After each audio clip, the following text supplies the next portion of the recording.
സംസ്ഥാനത്ത് കാലവർഷം എത്തിയതോടുകൂടി തന്നെ മിക്ക ജില്ലകളിലും ശക്തമായ മഴ പെയ്തിറങ്ങുകയാണ്. വരും മണിക്കൂറിൽ പോലും ഒറ്റപ്പെട്ട ഇടങ്ങളിൽ അതിശക്തമായ ഇടിമിന്നലോടുകൂടി മഴയ്ക്കാണ് സാധ്യത പ്രവചിക്കപ്പെടുന്നത്. 3 ജില്ലകളിൽ ഓറഞ്ച് അലർട്ട് പ്രഖ്യാപിച്ചു. 11 ജില്ലകളിൽ യെല്ലോ അലർട്ടാണ് നൽകിയിരിക്കുന്നത്. ശക്തമായ കാറ്റിനും ഇടിമിന്നലിനും സാധ്യതയുണ്ട്. 7-ാം തീയതി വരെ കേരളത്തിൽ പരക്കെ മഴ ലഭിക്കുമെന്നും കാലാവസ്ഥാ വകുപ്പ് അറിയിച്ചിരിക്കുകയാണ്. എന്നാൽ ഇത്തവണ കാലവർഷ മഴ കുറയാനാണ് സാധ്യത എന്നതാണ് റിപ്പോർട്ട്. കണ്ണൂർ ജില്ലയിൽ മഴ ശക്തമാകുന്ന സാഹചര്യത്തിൽ അവിടെ പല രീതിയിലും ഡാമിന്റെ ഷട്ടറുകൾ തുറക്കുമെന്നാണ് ഇപ്പോൾ എഞ്ചിനീയർമാർ വ്യക്തമാക്കിയിരിക്കുന്നത്. ഇന്ന് രാവിലെ തന്നെ 11 മുതൽ ക്രമാനുഗതമായി തന്നെ തുറന്ന് ജലവിധാനമാകട്ടെ അത് ക്രമീകരിക്കുകയാണ് ചെയ്തിരിക്കുന്നത്. അതിനാൽ തന്നെ ഡാമിന്റെ താഴ്ഭാഗത്ത് ഇരു കരകളിലും താമസിക്കുന്നവർ ജാഗ്രത പാലിക്കണമെന്നും മുന്നറിയിപ്പിൽ പറയുന്നുണ്ട്. തിരുവനന്തപുരം, പത്തനംതിട്ട, ആലപ്പുഴ, കോട്ടയം, ഇടുക്കി, എറണാകുളം, കണ്ണൂർ, കാസർഗോഡ് ജില്ലകളിൽ ഒറ്റപ്പെട്ട ഇടങ്ങളിൽ ഇടിമിന്നലോടുകൂടി ഇടത്തരം മഴയ്ക്കും മണിക്കൂറിൽ 40 കിലോമീറ്റർ വരെ വേഗതയിൽ ശക്തമായ കാറ്റിനും സാധ്യതയുണ്ട്. ഇടിമിന്നലുള്ള സമയത്ത് ശക്തമായ കാറ്റും ഇടിമിന്നലുള്ള സമയത്ത് പൊതുജനങ്ങൾ ജാഗ്രത പാലിക്കേണ്ടതും അനിവാര്യമാണ്. ഇടിമിന്നലുള്ള സമയത്ത് മുറ്റത്തേക്കോ ടെറസിലേക്കോ തുണിയെടുക്കുക, അത്തരമുള്ള ആവശ്യങ്ങൾക്കൊന്നും പോകാൻ പാടില്ല. മാത്രമല്ല മരച്ചുവട്ടിൽ വാഹനങ്ങൾ പാർക്ക് ചെയ്യുകയും അരുത്. ഈ അവസരത്തിൽ വലിയ കാറ്റും ഇടിമിന്നലും ഉണ്ടാകുകയും മരങ്ങൾ കടപുഴകി വീഴാനുള്ള സാധ്യതയും ഏറെയാണ്.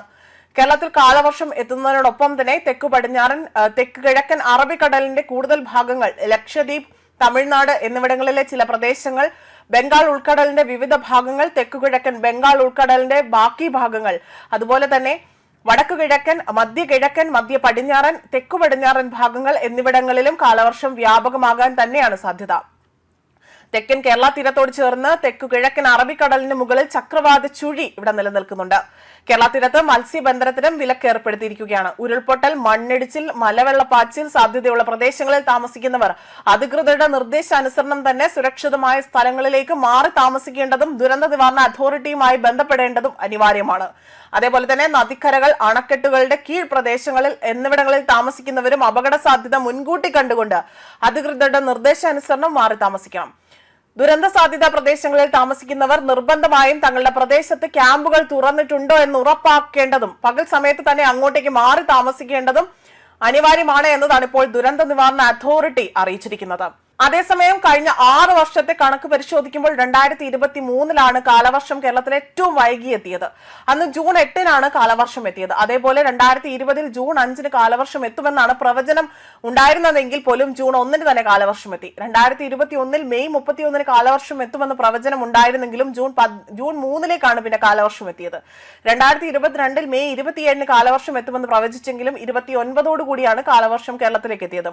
2023 ജൂൺ 4 കാലവർഷം എത്തുമെന്ന് പ്രതീക്ഷിച്ചെങ്കിലും ജൂൺ 8 കാലവർഷം എത്തിയത്. 2024 മെയ് 31 കാലവർഷം എത്തുമെന്ന് പ്രവചിച്ചു. എന്നാൽ അന്ന് 31 കാലവർഷം എത്തുകയും 2025 മെയ്യിലാകട്ടെ 27 എത്തുമെന്ന് പ്രവചിച്ചിരുന്ന കാലവർഷം മെയ് 24 തന്നെ കേരളത്തിലേക്ക് എത്തി.